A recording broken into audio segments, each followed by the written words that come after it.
Okay, start ಮಾಡೋಣ. Parliament ಬಗ್ಗೆ ಇವತ್ತು ಸಂಸತ್ತು. ಸೊ ನಿಮ್ಗೆ ತುಂಬಾ ಇಂಪಾರ್ಟೆಂಟ್ ಚಾಪ್ಟರ್ ಬೇಕಾಗತ್ತೆ. ದಿನ ಟಿವಿಲಿ ನೋಡಿರ್ತೀರ ನೀವು ಯಾವ ತರ ನಮ್ಮ ಪಾರ್ಲಿಮೆಂಟ್ ಅಥವಾ ಸಂಸತ್ತು ಅನ್ನೋದು. ಇಷ್ಟ ದಿನ ನಿಮ್ಗೆ ಅವಾಗ ಸಂಸತ್ತು ಸಂಸತ್ತು ಅಂತ ಮಾತಾಡ್ತಾ ಇದ್ದೆ. ಸೊ ನೋಡಿ, ಸಂಸತ್ತು ಅಂತ ಅನ್ನೋದು ಆಕ್ಚುಲಿ ಮೈನ್ ಆಗಿ ಕೇಳಿದ ತುಂಬಾ ಸರಿ ಕ್ವಶನ್. ಸಂಸತ್ತು ಅನ್ನೋದು ನೋಡಿ, ಮೂರೂ ಜನ ಸೇರಾಗಿರೋದು. ಒಂದು ರಾಷ್ಟ್ರಪತಿ, ಆಲ್ರೆಡಿ ಆಗಿದೆ, ರಾಷ್ಟ್ರಪತಿ ನಿನ್ನೆ ಮುಗಿದಿದೆ. ಲೋಕಸಭೆ ಮತ್ತೆ ರಾಜ್ಯಸಭೆ, ಇಷ್ಟೂ ಜನ ಸೇರ್ಬಿಟ್ಟು ಸಂಸತ್ತು ಅಂತ ಆಗಿರೋದು. Very important. ರಾಷ್ಟ್ರಪತಿ, ಲೋಕಸಭೆ ಮತ್ತೆ ರಾಜ್ಯಸಭೆ, ಇಷ್ಟೂ ಜನ ಸೇರಿದ್ರೆ ಸಂಸತ್ತು ಅಂತ ಕರೀತಾರೆ. ಹೈಡ್ ಮಾಡೋಣ. ಕೇಳಿದಾನೆ, ತುಂಬಾ ಸರಿ ಕೇಳಿದಾನೆ. ಸಂಸತ್ತು ಅಂದ್ರೆ ಮೇಲೆ ಕೆಲವರು ಬರೀ ಲೋಕಸಭೆ ರಾಜ್ಯಸಭೆ ಅಷ್ಟೇ ಅಂತ ಅನ್ಕೊಂಡಿದ್ದಾರೆ, ಇನ್ಕ್ಲೂಡಿಂಗ್ ರಾಷ್ಟ್ರಪತಿ. ಯಾಕಂದ್ರೆ ಇಲ್ಲಿ ಬಿಲ್ ಪಾಸ್ ಆಗಿರೋದನ್ನ ರಾಷ್ಟ್ರಪತಿ ಸೈನ್ ಮಾಡದ್ಮೇಲೆನೆ ಅದಕ್ಕೊಂದು ವ್ಯಾಲ್ಯೂ ಬರೋದು. ಅದಕ್ಕೋಸ್ಕರ ಸಂಸತ್ತು ಅಂದ್ರೆ ಈ ಮೂರು ಜನ ಸೇರಿ. ಆಮೇಲೆ ಕೆಲವು ದೇಶಗಳಲ್ಲಿ ಈ ನಮ್ಮ ಸಂಸತ್ ಅಥವಾ ಪಾರ್ಲಿಮೆಂಟ್ ಗೆ ಬೇರೆ ಬೇರೆ ಹೆಸರಿಂದ ಕರೀತಾರೆ. ಕೆಲವು ಇಂಪಾರ್ಟೆಂಟ್ ನಿಮ್ಮ ಎಕ್ಸಾಮ್ ಅಲ್ಲಿ ಕೇಳಿರೋ ಅಂತವು, ತುಂಬಾ ಎಕ್ಸಾಮ್ ಅಲ್ಲಿ ಕೇಳಿದಾನೆ ಆಕ್ಚುಲಿ, ಬಟ್ ಏನು ಮಾಡಕ್ಕಾಗಲ್ಲ, ಮಗ್ಗಪ್ ಮಾಡ್ಬೇಕು. ನೋಡಿ, ಭಾರತ, ಬ್ರಿಟನ್ ಮತ್ತೆ ಕೆನಡಾ ಇಲ್ಲೆಲ್ಲ ಪಾರ್ಲಿಮೆಂಟ್ ಅಂತ ಕರೀತಾರೆ, ಗೊತ್ತಿದೆ ನಿಮ್ಗೆ ಪಾರ್ಲಿಮೆಂಟ್. ಅಮೆರಿಕಾದಲ್ಲಿ ಕಾಂಗ್ರೆಸ್ ಅಂತ ಕರೀತಾರೆ ಪಾರ್ಲಿಮೆಂಟ್ ನ. ಜಪಾನ್ ಅಲ್ಲಿ ಡಯಟ್ ಅಂತ ಕರೀತಾರೆ. ಚೀನಾದಲ್ಲಿ ಯುವಾನ್ ಅಂತ ಕರೀತಾರೆ. ರಷ್ಯಾದಲ್ಲಿ ಡೂಮಾ ಅಂತ ಕರೀತಾರೆ. ಇರಾನ್ ಅಲ್ಲಿ ಮಜ್ಲೀಸ್ ಅಂತ ಕರೀತಾರೆ, ವೆರಿ ಇಂಪಾರ್ಟೆಂಟ್. ನೇಪಾಳ ಅಲ್ಲಿ ರಾಷ್ಟ್ರೀಯ ಪಂಚಾಯತ್ ಅಂತ ಕರೀತಾರೆ. ತುಂಬಾ ಸರಿ ಕೇಳಿದ್ದಾನೆ ಇದನ್ನ, ರಾಷ್ಟ್ರೀಯ ಪಂಚಾಯತ್, ಅದಕ್ಕೋಸ್ಕರ ಹಾಕಿದೀವಿ ಇಲ್ಲಿ. ಆಫ್ಘಾನಿಸ್ತಾನದಲ್ಲಿ ಶೋರಾ ಅಂತ ಕರೀತಾರೆ. ಪಾಕಿಸ್ತಾನದಲ್ಲಿ ನ್ಯಾಷನಲ್ ಅಸೆಂಬ್ಲಿ. ಆಮೇಲೆ ಇಸ್ರೇಲ್ ಅಲ್ಲಿ ನೆಸೆಟ್. ನೋಡಿ, ಸಾಮಾನ್ಯವಾಗಿ ಒಂದ್ಸರಿ ಓದ್ಬೇಕಾಗತ್ತೆ, ಯಾಕಂದ್ರೆ ತುಂಬಾ ಎಕ್ಸಾಮ್ಗಳಲ್ಲಿ ಚೀನಾ ಕೇಳಿದಾನೆ, ಡಯಟ್ ಕೇಳಿದಾನೆ, ರಾಷ್ಟ್ರೀಯ ಪಂಚಾಯತ್ ಕೇಳಿದಾನೆ. ಅದು ಸಾಧ್ಯವಾದಷ್ಟು ನಾವು ಕಮ್ಮಿ ಮಾಡಿ ಇಂಪಾರ್ಟೆಂಟ್ ಇರೋ ಮಾತ್ರ ಹಾಕಿದೀವಿ. ಸೊ ಒಂದ್ಸರಿ ಬರ್ಕೊಳ್ಳಿ, ಅದನ್ನ ಪಟಾಪಟ್ ಅಂತ ರನ್ನಿಂಗ್ ನೋಟ್ಸ್ ಮಾಡ್ಕೊಳ್ಳಿ. ಕೆಲವರಂತೂ ಹಂಗೆ ಸ್ಕ್ರೀನ್ ಶಾಟ್ ಇಟ್ಕೊಂಡು ಆಮೇಲೆ ಬರ್ಕೊಳ್ಳೋಣ ಅಂತ ಸುಮ್ಮನೆ ಆಗ್ತಾರೆ. ಬಟ್ ಆದ್ರೂ ನೀವು ವರ್ಕ್ ಮಾಡಿದ್ರೆ ಒಂದೊಂದ್ಸರಿ ಒಳ್ಳೇದು. ನೀವು ರೈಟಿಂಗ್ ಮಾಡಿ ನನ್ನ ಜೊತೆಗೆ ಓದ್ಕೊಂಡು ಹಂಗೆ ಬರೆದ್ರೆ ತುಂಬಾ ಒಳ್ಳೇದು. ಕೆಲವರು ಸ್ಕ್ರೀನ್ ಶಾಟ್ ತಗೊಂಡ್ರೆ ಮುಗ್ದೋಯ್ತು ಅನ್ನೋ ತರ ಅನ್ಕೋತಾರೆ. ಇಲ್ಲಿ ನಿಮ್ ಕಂಫರ್ಟಬಲ್ ನೋಡಿ ಯಾವ ತರ ಅನ್ಬಿಟ್ಟು. ನೋಡಿ, ಡಯಟ್ ಎಲ್ಲ ಕೇಳಿದ್ದಾರೆ, ಜಪಾನ್ದು. ರಾಷ್ಟ್ರೀಯ ಪಂಚಾಯತ್ ಕೇಳಿದ್ದಾನೆ, ನೆಸೆಟ್ ಕೇಳಿದ್ದಾನೆ, ಇಸ್ರೇಲ್ದು.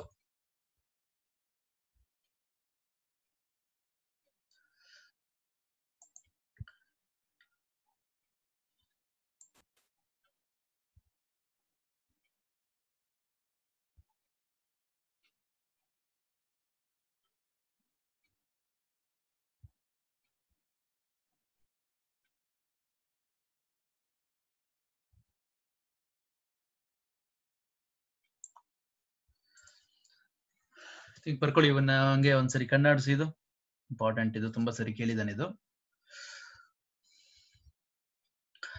ಆಕ್ಚುಲಿ ಆರ್ಟಿಕಲ್ 79 ಸಂಸತ್ತು ಅಂತಂದ್ರೆ ಇದರಲ್ಲಿ ಒಂದು ಪಾರ್ಲಿಮೆಂಟ್ ಅನ್ನೋದು ಯಾವ ತರ ಆಗಿದೆ. ಪಾರ್ಲಿಮೆಂಟ್ ಅನ್ನೋದು ರಾಷ್ಟ್ರಪತಿ, ಲೋಕಸಭೆ ಮತ್ತೆ ರಾಜ್ಯಸಭೆಯಿಂದ ಸೇರಿ ಪಾರ್ಲಿಮೆಂಟ್ ಆಗಿರೋದು. ಈ ತರ ಡೀಟೇಲ್ಸ್ ನಿಮಗೆ 79. ನೀವು 79 ಅಂದ್ರೆ ಸಂಸತ್ತು ಅಂತ ಜ್ಞಾಪಕ ಇಟ್ಕೊಬೇಕಾಗತ್ತೆ, ವೆರಿ ಇಂಪಾರ್ಟೆಂಟ್. ಆರ್ಟಿಕಲ್ 79 ಸಂಸತ್ತು.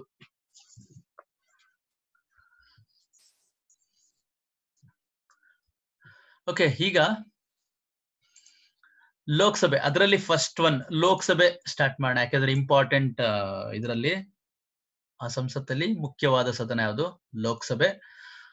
ಆ ಲೋಕಸಭೆಗೆ ಯಾವ ತರ ಆಯ್ಕೆ ಮಾಡ್ತಾರೆ, ಏನ್ ಕ್ವಾಲಿಫಿಕೇಶನ್ಸ್ ಇರಬೇಕು, ಅವ್ರಿಗೆ ಏನ್ ಪವರ್ಸ್ ಇದೆ ಅನ್ನೋ ಡೀಟೇಲ್ಸ್ ನ ತಿಳ್ಕೊಂಡು ಹೋಗೋಣ. Article 81 very important. ಆರ್ಟಿಕಲ್ 81 ಲೋಕಸಭೆ ಬಗ್ಗೆ ಮಾತಾಡುತ್ತೆ. ನಾವೀಗ ಏನೇನ್ ಓದ್ತೀವಲ್ಲ ಅದೆಲ್ಲ ಆರ್ಟಿಕಲ್ 81 ಅಲ್ಲಿ ಹೇಳಿದ್ದಾರೆ. ಇದನ್ನ ಕೆಳಮನೆ ಅಂತ ಕರೀತಾರೆ, ಅಥವಾ ಲೋಯರ್ ಹೌಸ್ ಅಂತ ಕರೀತಾರೆ. ಇದನ್ನ ಕೆಳಮನೆ ಅಂದ್ರೆ ಲೋಯರ್ ಹೌಸ್ ಅಂತ ಕರೀತಾರೆ.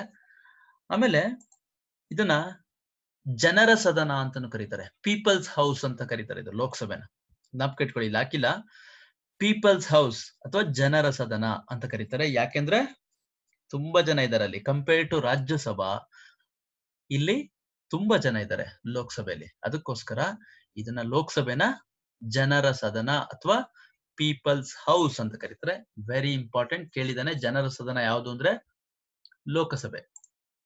ಗೊತ್ತಾಯ್ತು ನಿಮ್ಗೆ. ಆರ್ಟಿಕಲ್ 81 ಇದನ್ ಬಿಡಿ, ಕೆಳ ಮನೆ ಇವೆಲ್ಲ ನಿಮ್ಗೆ ಗೊತ್ತಾಗತ್ತದಲ್ಲ ಏನಂತ. ನೋಡಿ, ಈ ಒಂದು ಲೋಕಸಭೆಯಲ್ಲಿ ಯಾರ್ಯಾರು ಇದಾರೆ ಅಂದ್ರೆ ನೇರವಾಗಿ ಚುನಾಯಿಸಲ್ಪಟ್ಟ ಪ್ರತಿನಿಧಿಗಳು. ಅಂದ್ರೆ ನೀವು ವೋಟ್ ಹಾಕಿರ್ತೀರಲ್ಲ ಅವರು. ನೀವು MP ಎಲೆಕ್ಷನ್ ಅಂತ ಕೇಳಿದಿರಲ್ವಾ, ಇವ್ರಿಗೆ ನೀವು ವೋಟ್ ಮಾಡೋಂಥದ್ದು. ಜ್ಞಾಪಕ ಇರ್ಲಿ, ನೀವು ವೋಟ್ ಮಾಡೋದು ಲೋಕಸಭಾ ಮೆಂಬರ್ಸ್ಗೆ, ರಾಜ್ಯಸಭಾ ಮೆಂಬರ್ಸ್ಗೆ ನೀವು ವೋಟ್ ಮಾಡೋದಿಲ್ಲ. ಜ್ಞಾಪಕ ಇರ್ಲಿ, ವೆರಿ ಇಂಪಾರ್ಟೆಂಟ್. ನೀವು ನೇರವಾಗಿ ಅವ್ರನ್ನ ಚುನಾಯಿಸಲ್ಪಡ್ತೀರ ಅಂದ್ರೆ ಅವ್ರಿಗೆ ವೋಟ್ ಹಾಕ್ತೀರಾ ನೀವು. ಅವರು ನೇರವಾಗಿ ಆಯ್ಕೆ ಆಗಿರ್ತಾರೆ. ಹೀಗೆಲ್ಲ ಇದಾರಲ್ಲ ನಮ್ಮ ಸ್ಟೇಟ್ ಅಲ್ಲಿ, ತೇಜಸ್ವಿ ಸೂರ್ಯ, ಆಮೇಲೆ ನರೇಂದ್ರ ಮೋದಿ ಅವರು, ಇವರೆಲ್ಲ MP ಗಳು. ಆಕ್ಚುಲಿ ಎಲೆಕ್ಷನ್ ಅಲ್ಲಿ ಗೆದ್ದಿರೋಂಥವ್ರು, MP ಎಲೆಕ್ಷನ್ ಅಲ್ಲಿ ಗೆದ್ದು ಹೋಗಿರೋಂಥವ್ರು. ಸೊ ಇದನ್ನ ಜನತಾ ಸದನ ಅಂತ ಕರೀತಾರೆ ಅಂತಂದೆ. ನೋಡಿ, ಇಲ್ಲಿ ಆಡ್ ಆಗಿದೆ ಜನತಾ ಸದನ. ಇದರ ರಚನೆ ಹೆಂಗಿದ್ಯಪ್ಪ, ಲೋಕಸಭೆ ಅಂದ ತಕ್ಷಣನೇ ಎಷ್ಟು ಜನ ಇದ್ದಾರೆ MP ಗಳು. ನೋಡಿ, ಈ ತರ ಫಾರ್ಮೇಶನ್ ಇದೆ. Very important. ಲೋಕಸಭೆಯಲ್ಲಿ 552 ಜನ ಇರ್ತಾರೆ. ಎಷ್ಟು? 552 ಜನ ಲೋಕಸಭೆ ಮೆಂಬರ್ಸ್ ಇರ್ತಾರೆ, ಅಂದ್ರೆ MP ಗಳು ಲೋಕಸಭೆಯಲ್ಲಿ. ಎಲ್ಲಾ ಸ್ಟೇಟ್ ಗಳಿಂದ 530 ಜನ ಇರ್ತಾರೆ. ಎಲ್ಲಾ ರಾಜ್ಯಗಳಿಂದ 530 ಜನ ಇರ್ತಾರೆ. ಈ ಕೇಂದ್ರಾಡಳಿತ ಪ್ರದೇಶ ಇದೆಯಲ್ಲ, ಯೂನಿಯನ್ ಟೆರಿಟರೀಸ್, ಅಲ್ಲಿಂದ 20 ಜನ ಇರ್ತಾರೆ. ಆಮೇಲೆ ಈ ಆಂಗ್ಲೋ ಇಂಡಿಯನ್ಸ್ ಇದಾರಲ್ಲ, ಆಂಗ್ಲೋ ಇಂಡಿಯನ್ಸ್ ಇಬ್ರು ಇರ್ತಾರೆ. ಆಂಗ್ಲೋ ಇಂಡಿಯನ್ಸ್ ಇಬ್ರು. ಟೋಟಲ್ 530 + 20, 550 + 2, 552. ಈ ಆಂಗ್ಲೋ ಇಂಡಿಯನ್ಸ್ ಇಬ್ರು ಅಂತ ಹೇಳಿರೋದು ಆರ್ಟಿಕಲ್ 331.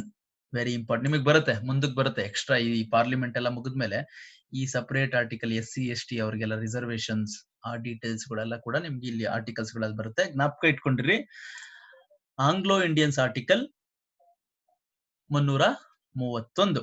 Very important. ಟೋಟಲ್ 552. ನಮ್ಮ ಲೋಕಸಭಾ ಸ್ಟ್ರೆಂತ್ ಜ್ಞಾಪಕ ಇಲ್ಲಿ ನಿಮ್ಗೆ ತುಂಬಾ ಇಂಪಾರ್ಟೆಂಟ್. ಕೇಳಿದಾನೆ ಇದು. ನಮ್ಮ ಲೋಕಸಭಾ ಸ್ಟ್ರೆಂತ್ 552. ಪ್ರಸ್ತುತ ಎಷ್ಟು ಜನ ಇದಾರಪ್ಪ ಅಂದ್ರೆ, ಇಲ್ಲಿ 5 ಮಿಸ್ ಆಗಿದೆ. ಇಲ್ಲಿ ಒಂದು ಆಡ್ ಮಾಡ್ಕೊಳ್ಳಿ, ಇಲ್ಲಿ ಬರೆದು ಬಿಡ್ತೀನಿ. ಇಲ್ಲಿ 545 ಆಡ್ ಮಾಡ್ಕೊಳ್ಳಿ. ಇಲ್ಲಿ ಪ್ರಸ್ತುತ ನಮ್ಮಲ್ಲಿ 545 ಜನ ಮಾತ್ರ ಇದ್ದಾರೆ MPs ಲೋಕಸಭಾದಲ್ಲಿ. Very very important. ಯಾಕೆಂದ್ರೆ ನಿಮ್ಗೆ ಅಲ್ಲೆಲ್ಲ ಇದೆಯಲ್ಲ, ನಿಮ್ಗೆ ಅಲ್ಲ ಇನ್ನು ನಮ್ಮ ಜಮ್ಮು ಕಾಶ್ಮೀರದಲ್ಲಿ ಇಶ್ಯೂ ಇದೆಯಲ್ಲ, ಲೈನ್ ಆಫ್ ಕಂಟ್ರೋಲ್, ಅಲ್ಲೆಲ್ಲ ಕೆಲವು ಜಾಗಗಳು ಹಂಗೆ ಖಾಲಿ ಉಳ್ಕೊಂಡಿದೆ. ಅಂದ್ರೆ ಇನ್ನು 7 ಸೀಟ್ ಖಾಲಿ ಉಳ್ಕೊಂಡಿದೆ. ಟೋಟಲ್ ನಮ್ಮಲ್ಲಿ ಸ್ಟ್ರೆಂತ್ ಎಷ್ಟಿದೆ? 545 ಸೀಟ್ಸ್ ಅಟ್ ಪ್ರೆಸೆಂಟ್ ಇರೋಂಥದ್ದು ಲೋಕಸಭೆಯಲ್ಲಿ. ಸೊ ಇನ್ನ ನಿಮಗೆಲ್ಲ ಗೊತ್ತಿದೆ ನಮ್ಮಲ್ಲಿ ಎಷ್ಟು ಜನ ಇದ್ದಾರೆ ಕರ್ನಾಟಕದಿಂದ ಲೋಕಸಭಾ ಮೆಂಬರ್ಸ್ ಅಂದ್ರೆ 28. ಎಷ್ಟೋ ಜನ ಗೊತ್ತಿರಲ್ಲ ಇದು. 28 ಜನ ಇದ್ದಾರೆ Lok Sabha members. Very important.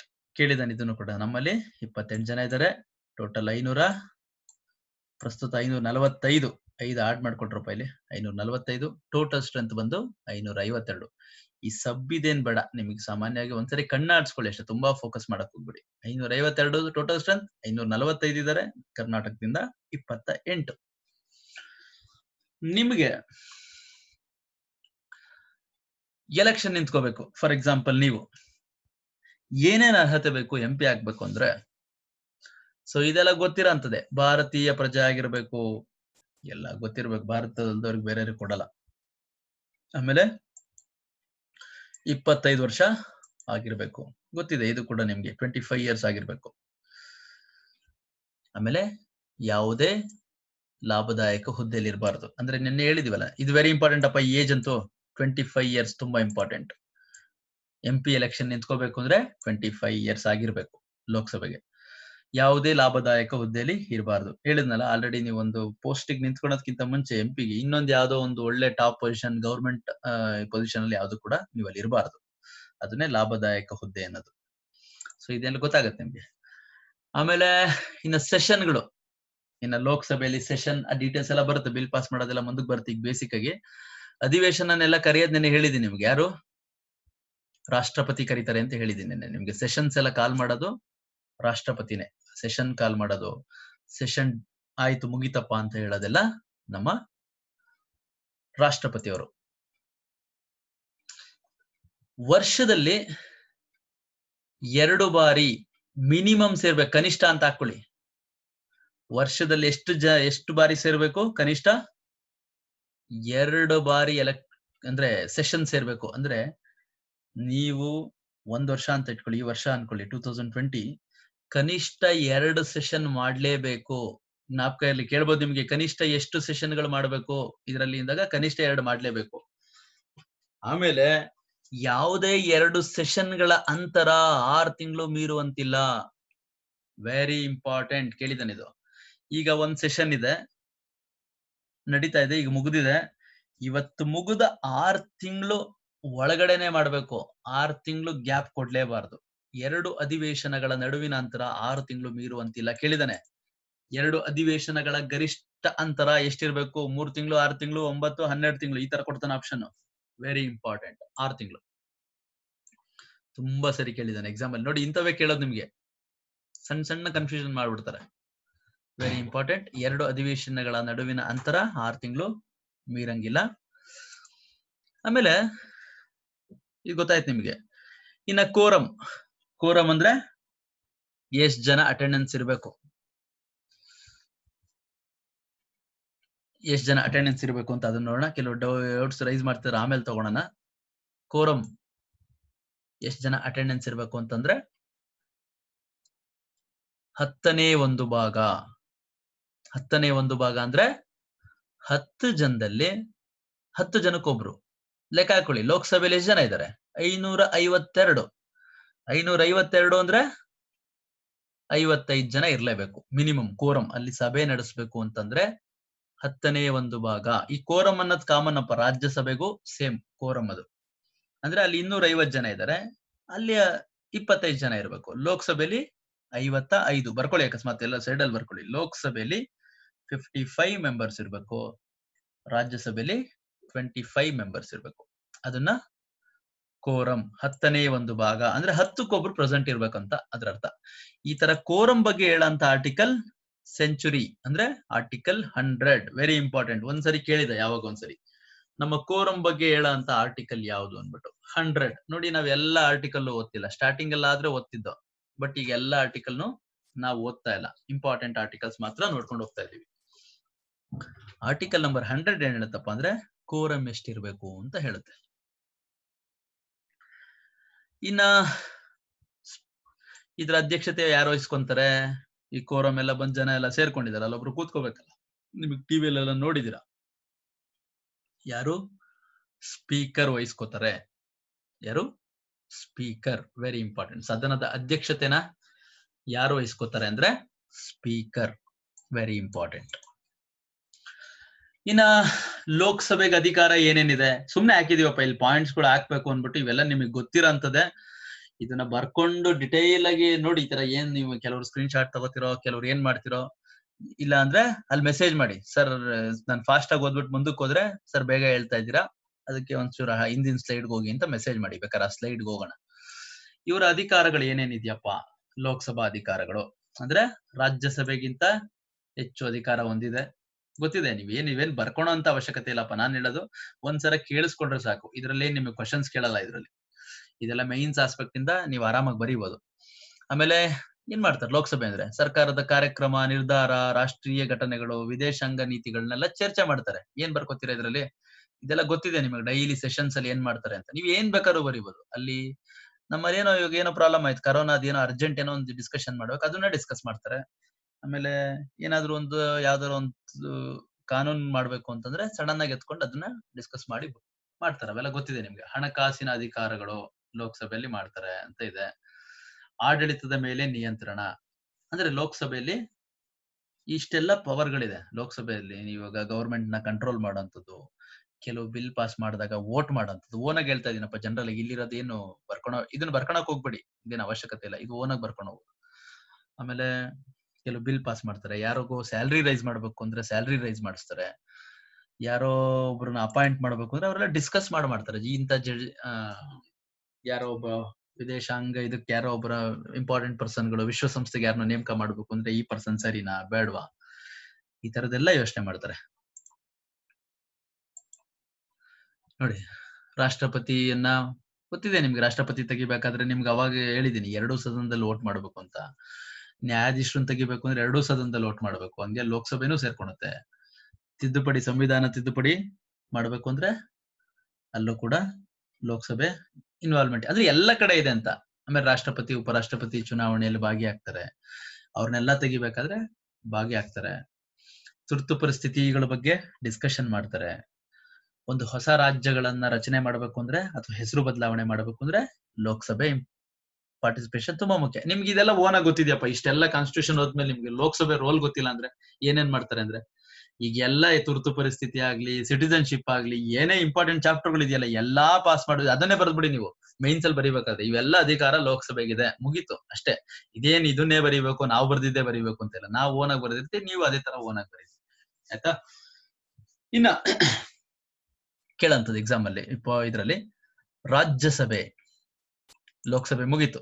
So ಒಂದ್ಸರಿ ರಿವಿಷನ್ ಮಾಡ್ಕೊಂಡ್ಬರೋಣ. ಮೈನ್ ಆಗಿ ನಿಮಗೆ ಕೇಳಿದ್ರೆ ಲೋಕಸಭೆಗೆ ಎಷ್ಟು ಅಧಿಕಾರಾವಧಿ, ಅವೆಲ್ಲ ನಿಮ್ಗೆ 5 ವರ್ಷ ಲೋಕಸಭೆ ಇವೆಲ್ಲ ಬರೋಂಥದ್ದು. ನಿಮ್ಗೆ ಆಲ್ರೆಡಿ ಪ್ರಧಾನಿ ಇದ್ರಲ್ಲಿ ಹೇಳ್ಬಿಟ್ಟಿದೀವಿ, 5 ವರ್ಷ ಟರ್ಮ್ ಇರುತ್ತೆ. ಒಬ್ಬ MP ಗಿದ್ರೆ 25 ವರ್ಷ ಆಗಿರ್ಬೇಕು.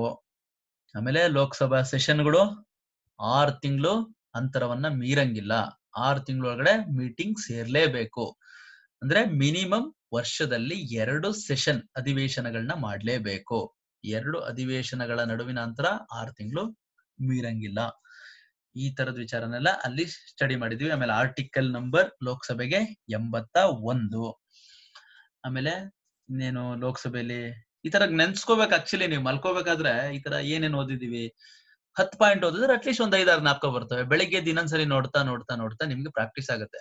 ನೀವು ಎಲ್ಲ ಕುತ್ಕೊಂಡೆಲ್ಲ ಮೈಂಡ್ ಅಲ್ಲಿ ಓದಿದ ತಕ್ಷಣ ಬಂದ್ಬಿಡ್ಬೇಕು. ಕೆಲವ್ರು ಇನ್ನೂ ನೀವು ಅನ್ಕೊಂಡಿರ್ಬೇಕು, ಏನ್ ಕೆಲವ್ರು ಪಟ್ಟ ಅಂತ ಹೇಳ್ಬಿಡ್ತಾರಲ್ಲ, ನಾವ್ ಏನು ಹೇಳೋದಿಲ್ವಲ್ಲ. ನಿಮ್ಮ ಮನ್ಸಲ್ಲಿ ಹಂಗಿರ್ಬೇಕು. ಆಕ್ಚುಲಿ ಅದ್ ಹಂಗಿರಲ್ಲ. ಅದು ನೀವು ಪ್ರಾಕ್ಟೀಸ್ ಮಾಡೋಂಥದ್ದು.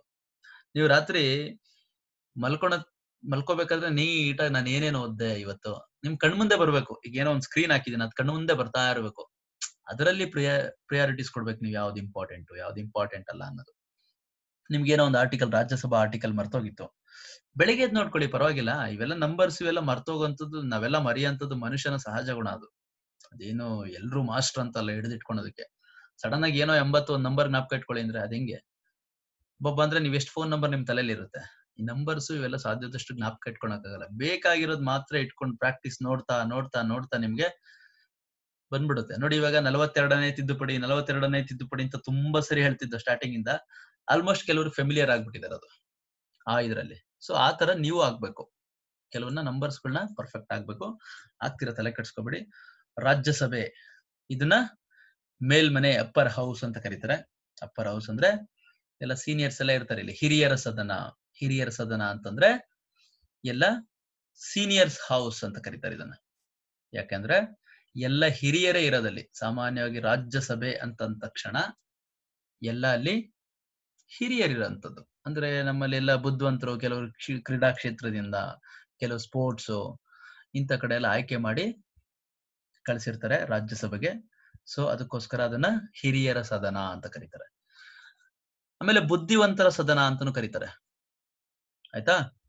ಯಾಕೆಂದ್ರೆ ತುಂಬಾ ಬುದ್ಧಿವಂತರಲ್ಲಿದ್ದಾರೆ. ಯಾಕಂದ್ರೆ ಏಜ್ ಆಗಿರೋರು ಅವರೆಲ್ಲ ತುಂಬಾ ಆಲೋಚನೆ ಮಾಡೋಂಥ ಶಕ್ತಿ ಜಾಸ್ತಿ ಇರುತ್ತೆ. ಅವ್ರಿಗೆಲ್ಲ ಅನುಭವಗಳು ಜಾಸ್ತಿ ಇರುತ್ತೆ. ಅದಕ್ಕೋಸ್ಕರ ಅದನ್ನ ಬುದ್ಧಿವಂತರ ಸದನ ಅಂತಾನು ಕರೀತಾರೆ. ಅದಕ್ಕೆ ಇನ್ನೊಂದು ಶಾಶ್ವತ ಸದನ ಅಂತಾನು ಕರೀತಾರೆ. ವೆರಿ ಇಂಪಾರ್ಟೆಂಟ್, ಜ್ಞಾಪಕ ಇಟ್ಕೊಳ್ಳಿ. ಶಾಶ್ವತ ಸದನ ಅಥವಾ ಪರ್ಮನೆಂಟ್ ಹೌಸ್ ಅಂತಂದ್ರೂ ರಾಜ್ಯಸಭಾ. ಕೇಳಿದನ್ ತುಂಬಾ ಸರಿ. ಶಾಶ್ವತ ಸದನ ಅಂದ್ರೆ ಈ ಲೋಕಸಭಾ ಪ್ರತಿ 5 ವರ್ಷಕ್ಕೊಂದ್ಸರಿ ಡಿಸಾಲ್ವ್ ಆಗುತ್ತೆ. ರಾಜ್ಯಸಭಾ ಯಾವತ್ತು ಡಿಸಾಲ್ವ್ ಆಗದೇ ಇಲ್ಲ. ಜ್ಞಾಪಕ ಇರ್ಲಿ ನಿಮ್ಗೆ, ವೆರಿ ಇಂಪಾರ್ಟೆಂಟ್. ರೀಕಾಲ್ ಮಾಡ್ಕೊಳ್ಳಿ ಒಂದ್ಸರಿ. ಜಸ್ಟ್ 1 ನಿಮಿಷ ಟೈಮ್ ಕೊಡ್ತೀನಿ. ಲೋಕಸಭೆಯಲ್ಲಿ ಏನೋದಿದ್ರ ಇಲ್ಲಿ ಏನ್ಬಿಟ್ಟು.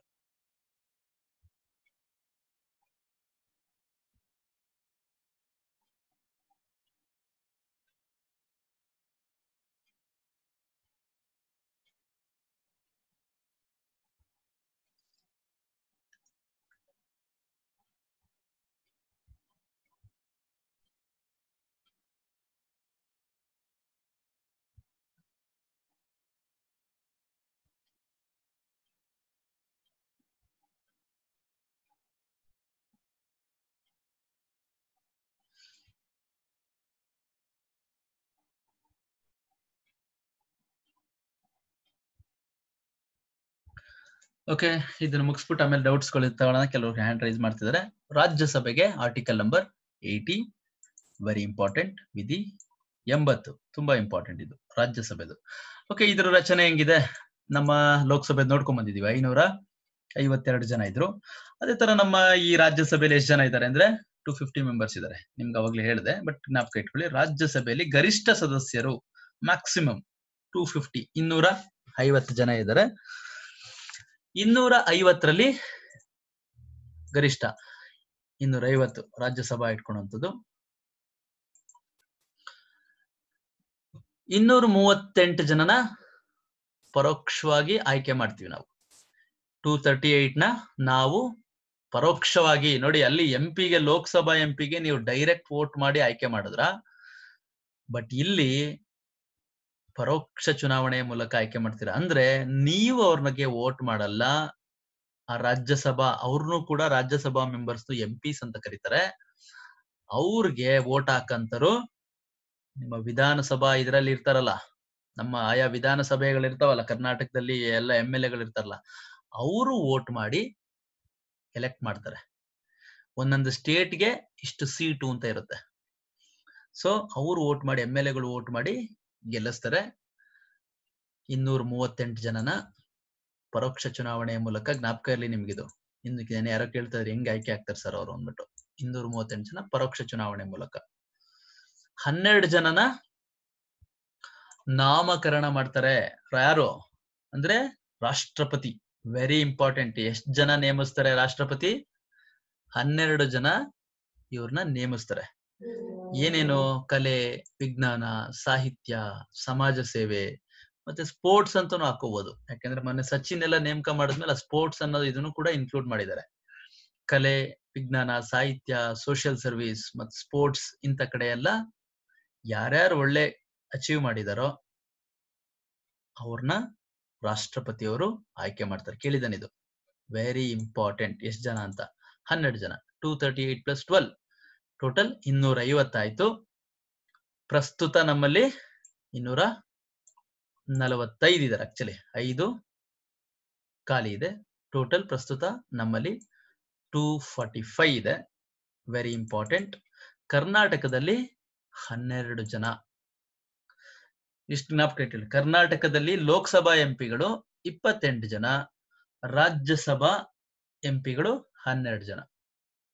Very important. ಜ್ಞಾಪಕ ಇರಲಿ. ಲೋಕಸಭಾ ಎಂಪಿಗಳು ಕರ್ನಾಟಕದಲ್ಲಿ 28 ಜನ, ರಾಜ್ಯಸಭಾ ಎಂಪಿಗಳು ಕರ್ನಾಟಕದಲ್ಲಿ 12. ಈಗ ಪ್ರಸ್ತುತ ಟೋಟಲ್ ರಾಜ್ಯಸಭೆಯಲ್ಲಿ ಎಷ್ಟು ಜನ ಇದ್ದಾರೆ ಅಂದ್ರೆ ಕರೆಂಟ್ ಸ್ಟ್ರೆಂತ್ 245. ಮತ್ತೆ ಆಯ್ಕೆ ಅವ್ರನ್ನ ಹೆಂಗ್ ಮಾಡ್ತಾರೆ? ರಾಜ್ಯ ವಿಧಾನಸಭೆಗಳ ಚುನಾಯಿತ ಸದಸ್ಯರು. ಅಂದ್ರೆ ನಿಮ್ಗೆ ಎಲೆಕ್ಟೆಡ್ ಮೆಂಬರ್ಸ್ ಇರ್ತಾರಲ್ಲ, MLA ಗಳು, ಅವರು ವೋಟ್ ಮಾಡ್ತಾರೆ ಇವ್ರನ್ನ ಆಯ್ಕೆ ಮಾಡ್ಬೇಕು ಅಂದ್ರೆ. ನಿಮಗೆ ಗೊತ್ತಿದೆ, ಇದು ಆಲ್ರೆಡಿ ಹೇಳಿದೀನಿ. ಇವ್ರಿಗೆ ಅರ್ಹತೆಗಳೇನಪ್ಪಾ? ಇಷ್ಟು ನೋಡ್ಬಿಟ್ಟು ಆಮೇಲೆ ಬೇಕಾದ್ರೆ ಡೌಟ್ಸ್ ತಗೊಳ್ಳೋಣ. ಕೆಲವರು ಡೌಟ್ಸ್ ರೈಸ್ ಮಾಡ್ತಿದ್ದಾರೆ. ಇವರ ಅರ್ಹತೆಗಳು: ರಾಜ್ಯಸಭಾ MP ಆಗ್ಬೇಕು ನೀವು. ಅವ್ರಿಗೆ ಅರ್ಹತೆ ಏನಿರ್ಬೇಕು ಅಂದ್ರೆ 30 ವರ್ಷ ವಯಸ್ಸಾಗಿರ್ಬೇಕು. ನೋಡಿ, ಲೋಕಸಭೆಗೆ 25 ಆಗಿರ್ಬೇಕು, ರಾಜ್ಯಸಭೆಗೆ 30 ವರ್ಷ ಆಗಿರ್ಬೇಕು. ಆಮೇಲೆ ಕೇಂದ್ರ ರಾಜ್ಯ ಸರ್ಕಾರದ ಲಾಭದಾಯಕ ಹುದ್ದೆಯಲ್ಲಿ ಇರಬಾರ್ದು. ಇದು ಎಲ್ಲರಿಗೂ ಗೊತ್ತು. ನಿಮ್ಗೆ ಆಲ್ರೆಡಿ ಒಂದ್ ಜಾಬ್ ಅಲ್ಲಿ ಇದ್ದು ಇನ್ನೊಂದ್ ಕಡೆ ನೀವು ಟ್ರೈ ಮಾಡಕ್ಕಾಗಲ್ಲ. ಲಾಭದಾಯಕ ಹುದ್ದೆಯಲ್ಲಿ ಇರಬಾರ್ದು. ಆಮೇಲೆ ಇವರ ಅಧಿಕಾರಾವಧಿ ಎಷ್ಟು? 6 ವರ್ಷ. ನಮ್ಮ ರಾಜ್ಯಸಭೆಯ ಸದಸ್ಯರ ಅಧಿಕಾರಾವಧಿ 6 ವರ್ಷ. ಅಲ್ಲಿ ಲೋಕಸಭೆದು 5 ವರ್ಷ. ಆಮೇಲೆ ಪ್ರತಿ 2 ವರ್ಷಕ್ಕೊಮ್ಮೆ, ಇದು ಲೋಕಸಭೆ ಅಂದ್ರೆ ರಾಜ್ಯಸಭೆಯ ವಿಶೇಷತೆ ಏನಪ್ಪಾ ಅಂದ್ರೆ, ಪ್ರತಿ 2 ವರ್ಷಕ್ಕೊಂದ್ಸರಿ 3/1 ಭಾಗದಷ್ಟು ಸದಸ್ಯರು ನಿವೃತ್ತರಾಗ್ತಾರೆ. ಅಂದ್ರೆ 3ಕ್ಕೊಬ್ರು ರಿಟೈರ್ಡ್. ಪ್ರತಿ 2 ವರ್ಷಕ್ಕೊಂದ್ಸರಿ 3 ಜನಕ್ಕೊಬ್ರು ರಿಟೈರ್ಡ್ ಆಗ್ತಾರೆ. 3/1 ಭಾಗ ಅಂದ್ರೆ 3 ಜನಕ್ಕೊಬ್ರು ಪ್ರತಿ 2 ವರ್ಷಕ್ಕೊಮ್ಮೆ ನಿವೃತ್ತಿ ಆಗ್ತಾರೆ. ಕೇಳಿದನ್, ತುಂಬಾ ಸರಿ ಕೇಳಿದನ್. ಪ್ರತಿ 3/1 ಸದಸ್ಯರು ಪ್ರತಿ ಎಷ್ಟು ವರ್ಷಕ್ಕೊಂದ್ಸರಿ ನಿವೃತ್ತಿ ಆಗ್ತಾರೆ ಅಂತ. ಪ್ರತಿ 2 ವರ್ಷಕ್ಕೊಂದ್ಸರಿ ರಿಟೈರ್ಡ್ ಆಗ್ತಾರೆ. ಆಮೇಲೆ ಇದನ್ನ ಕೇಳಿದೆ ನಿಮ್ಗೆ, ಶಾಶ್ವತ ಸದನ. ಇದು ಯಾವತ್ತು ರಾಜ್ಯಸಭೆ ಡಿಸಾಲ್ವ್ ಆಗದೇ ಇಲ್ಲ. ಯಾವತ್ತು ಕೂಡ ಅದನ್ನ ವಿಸರ್ಜನೆ ಮಾಡದೇ ಇಲ್ಲ. ಪರ್ಮನೆಂಟ್ ಹೌಸ್ ಅದು. ಶಾಶ್ವತ ಸದನ. ಅದಕ್ಕೋಸ್ಕರ ಲೋಕಸಭೆ ನಿಮ್ಗೆ 5 ವರ್ಷಕ್ಕೆ ಡಿಸಾಲ್ವ್ ಮಾಡ್ತಾರೆ, ಎಲೆಕ್ಷನ್ಗೆ ಹೋಗ್ತಾರೆ, ಡಿಸಾಲ್ವ್ ಮಾಡ್ತಾರೆ, ಎಲೆಕ್ಷನ್ಗೆ ಹೋಗ್ತಾರೆ. ಬಟ್ ರಾಜ್ಯಸಭೆ ಯಾವತ್ತೂ ಡಿಸಾಲ್ವ್ ಆಗಲ್ಲ. ಸರಿ ನೋಡಿ ಇದು. ಸರಿ ಸ್ಟಾರ್ಟಿಂಗ್ ಇಂದ ನೋಡ್ಕೊಂಡ್ ಬಂದ್ಬಿಡಿ, ಆಮೇಲೆ ಡೌಟ್ಸ್ ಏನಿದ್ರು ತಗೋ.